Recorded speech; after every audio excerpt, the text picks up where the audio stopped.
Kawhi, Tomer Azar with Clutch Points. Good to see you again. Just curious, there's been a lot of talk around you and the Clippers and NBA investigation last month. Just curious how you're kind of approaching this training camp and kind of not letting that, get in the way, distract you or anything like that. Oh, I mean, it's easy for me. I mean, I don't read headlines or do conspiracies, theories, or anything like that. So, it's about the season and what we got ahead of us right now. And tomorrow we'll start camp and see what we got. Do you have any reaction or statement regarding some of the things that have been alleged over the last month? No. I mean, the NBA is going to do their job. None of us did no wrongdoing.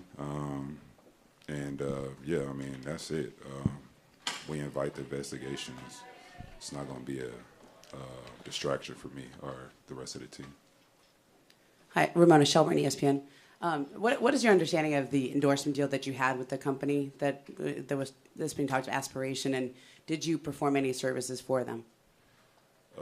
When you say understanding, what do you mean? Like of the contract you signed, how much money you were to receive, what you were supposed to perform for those services? I understand that full contract and the services that I had to do. Like I said, I don't deal with the conspiracies or the clickbait analysts or journalism that's going on. So that's what it is. Well, I think the allegation was that you didn't perform any services for them. Is that accurate, or did you do things for them? I don't think it's accurate, but it's old. This is all new to you guys. The company went bankrupt a while ago, so we already knew this was going to happen. So, you were named as like the largest creditor in the bankruptcy filing, right? Did you actually get the money that was owed to you in the contract, or? No, but the company went belly up. It was frauded, as everybody knows. If you want any more questions or more details about that company, you can either ask the owner or whoever else is involved in the fraud that went on. Right. I think they said they owed you $7 million or something, right? I'm not sure. I gotta look back at the books, but no, it's more than that for sure. Do you have any idea of how much you actually made on that? No, it was like 2, 3, 4 years ago. Kawhi, Lauren Rosen with FanDuel. I remember how much it meant to you to go into the playoffs healthy last season. Lawrence was just talking about the fact that you were able to have a healthy off season as well. What did that mean to you, and how does it change the way that you're able to approach a regular season with health?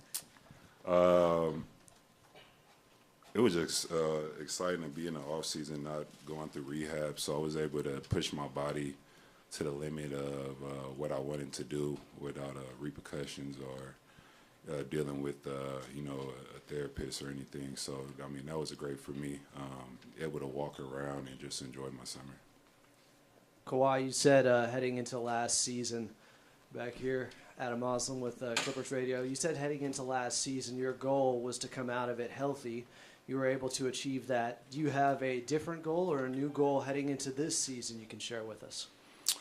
No. I mean, this year is just the same thing that I come in the year, just try to win a championship, do the best I can, try to play as many games as possible, and just go from there. We'll see what we have. We got some new players on our team this year, see what they could bring us, and see if we could make something special happen. How you doing, Kawhi? Right, Demetrius Beaver with Infinity TV. Just speaking of those new players, Bradley Beal and John Collins, can you just speak on those additions added to the team to see how's everything going with those? Yeah, I mean, with Bill, everybody knows who he is. He's a 3-level scorer. Could also pass the basketball. He's going to help out a lot by being a ball handler, another decision maker on the floor, spreading the defense out. And John, same thing, could spread the defense out, guarded a lot for Utah Jazz the last few years, and athletic, could run and jump with the best of them on the floor. And then another name, Brooke, obviously the 7-foot shooting big. You need those in this league today. Hey, Kawhi. Justin Russo, Russo Writes. Good to see you. I remember after Game 7 against Denver, you mentioned you were thankful to get through the season healthy and have an off season where you didn't have to worry about rehab or anything like that. Mentally, what has that done for you to come into a year where you didn't spend your off season trying to get back on the floor?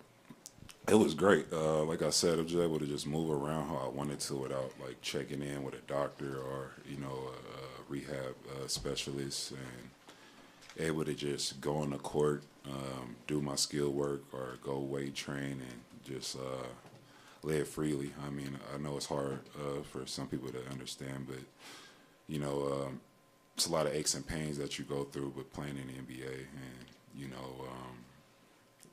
simply just sitting down and able to just get up with no pain, it just feels great. And like I said, just to go through a summer like that, it was a blessing. What's up, Kawhi? Love Murray at The Athletic. Good to see you, man.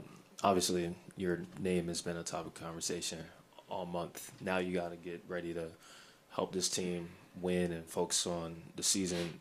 How do you approach that? Like, how do you approach that with the guys that you play with Lou, to say, y'all going to hear my name a lot, y'all going to get a lot of questions, focus on what needs to be focused on? I think it's easy. For us, it's nothing to hide. There's no wrongdoing there. So we're just going to keep going as any other season.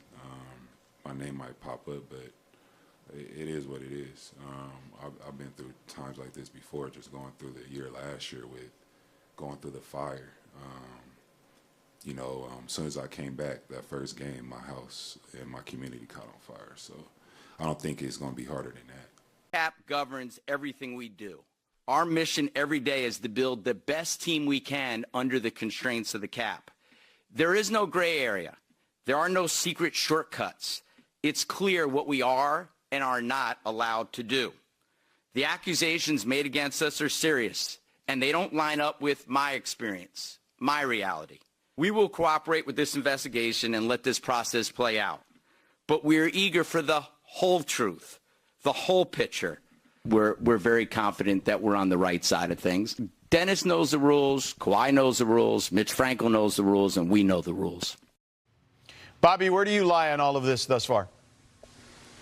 Yeah, I mean, it's similar to what I said a couple weeks ago when I was on the show. What the optics say and what the eventual proof will eventually say are probably two different things here. Listen, we live in a world where salary cap circumvention is the cardinal sin when it comes to how the league looks at it and how the teams go about their business here. And I believe what Lawrence Frank said on TV or when he did his media conference earlier today. They're not going to salary cap circumvent to basically go out and pay Kawhi Leonard more than what they already paid him, which was the maximum salary allowed here. We'll let this investigation play out. If they are convicted of it, yes, they will pay a significant penalty. But until they are convicted of it, I believe where the Clippers are right now. Medium perk? I'm with Bobby. Like, we got to let this play out. You know what I mean? A pair of lips could say anything. You have the reports, but let the investigation take place. Let it happen, and let's see where it's at right now. I mean, once it's over with, but as of right now, it's just a lot of speculation, and so, I'd rather not even, dive too deep into it. Yeah, look, the league is going to take its time. We know they've hired an independent investigator in this particular situation, and I think you do take your time in this situation because you want to make sure that whatever you find, you give the investigation firm an ample amount of time to dig into things and make sure that they